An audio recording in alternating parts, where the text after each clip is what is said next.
Good morning, I'm Brian Reagan, and this is Tyler Kelly. And we are coming to you this morning with Coffee with Brian and Tyler. And we are in 2 Samuel chapter 16. You say, what about chapter 15? Chapter 15 is pretty simple. Absalom went bad. He went real bad. He went really, really, really bad. And David had to leave town because it got even worse. That's the short version of chapter 15. And so as we move into chapter 16, as you look at verses 1 through 4, I want to point out that this is David as the king honoring his covenant with Jonathan from all those years before. That David made a covenant with Jonathan concerning Jonathan and his descendants. And here is David keeping covenant with Mephibosheth. And we'll see Mephibosheth again later. But Mephibosheth is taken care of and protected because David remembers his covenant with Jonathan. And as we move into verse 5 through 14, Tyler, would you mind reading those? This is a story of Shimei. Now when King David came to Bahurim, there was a man from the family of the house of Saul, whose name was Shimei the son of Gera. Coming from there, he came out cursing continuously as he came. And he threw stones at David and at all the servants of King David. And all the people and all the mighty men were on his right hand and on his left. Also Shimei said thus when he cursed, come out, you bloodthirsty man, you rogue. The Lord has brought upon you all the blood of the house of Saul, in whose place you have reigned. And the Lord has delivered the kingdom into the hand of Absalom your son. So now you are caught in your own evil, because you are a bloodthirsty man. Then Abishai the son of Zeruiah said to the king, why should this dead dog curse my lord the king? Please let me go over and take off his head. But the king said, what am I to do with you, you sons of Zeruiah? So let him curse, because the Lord has said to him, curse David. Who then shall say, why have you done so? And David said to Abishai and all his servants, see how my son who came from my own body seeks my life. How much more now may this Benjamite? Let him alone and let him curse, for so the Lord has ordered him. It may be that the Lord will look on my affliction, and that the Lord will repay me with good for his cursing this day. And as David and his men went along the road, Shimei went along the hillside opposite him, and cursed as he went, threw stones at him, and kicked up dust. Now the king and all the people who were with him became weary, so they refreshed themselves there. All right, Shimei. Came out cursing continually. He was of the tribe of Benjamin, loyal, of course, to the house of King Saul, because he was of Saul's family house. And, you know, some people look at this, and there is a certain point where Shimei's curses are kind of valid. I mean, you know, not very many chapters ago, we read about David and Bathsheba and Uriah, and you know, we see these things in David where there's kind of a point. You know, not everybody remembers the dowry that Saul asked for his daughter, daughter that David was supposed to have gotten because he killed Goliath.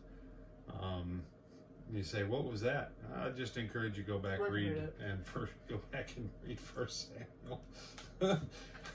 All I know is there was a bunch of Philistines that wish Saul wouldn't have asked for that dowry. And so there is a point where, is David a bloodthirsty man? And the answer is yes. Is there a point where David has been evil? Yes. And Abishai, and again, we see the loyalty of the sons of Zeruiah. Now it's Abishai and Joab is all that's left. The other brother has already been killed. And David created these guys. And now they're a burden to him. And you said, again, I've told you before, when you read this, see the reality of the humanity here. David is on the run, and as David himself says, he says, you know, since my own son wants me dead, he said, how can I really blame this guy who's of Saul's house for wishing me dead too? David is at an interesting place of perspective. And this place of perspective is the one that none of us like. If I've ever met anybody who liked it, I don't recall them. And there's a simple point sometimes where if everything in your life is loathsome to you, it might be because you're the one who created that. And that's essentially what David's saying here. But even in that, look at what David says. It may be, he says, no, the Lord's ordered him. He said, God's the one kicking me upside the noggin here today. It's just that guy who's the mouthpiece today. He says, it may be that the Lord will look on my affliction, the Lord will repay me with good for his cursing this day. Maybe today I do things differently than I did in the past. You know, we don't always see this as one of those times where David was kind of a man after God's own heart. But this was one of those moments where David just kind of has to throw up his hand and go, you know what? Today I'm going to do different. Today. And of the lessons in the life of David, and I want to wrap this up, of the lessons in the life of David,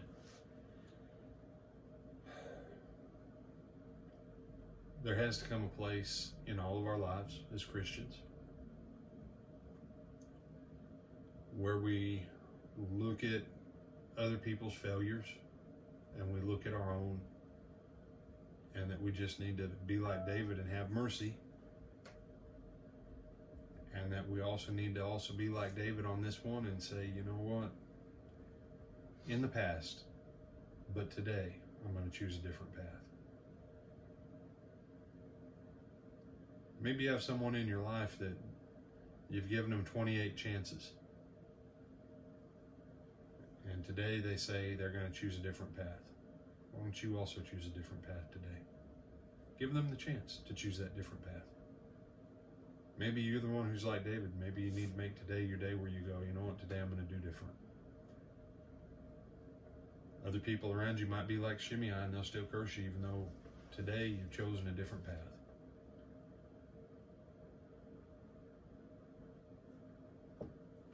Don't miss out on the regular issues of life that you read about in these books. These are people in real struggles with real issues, with real people. Because you don't write the story of your hero and make him as flawed as David.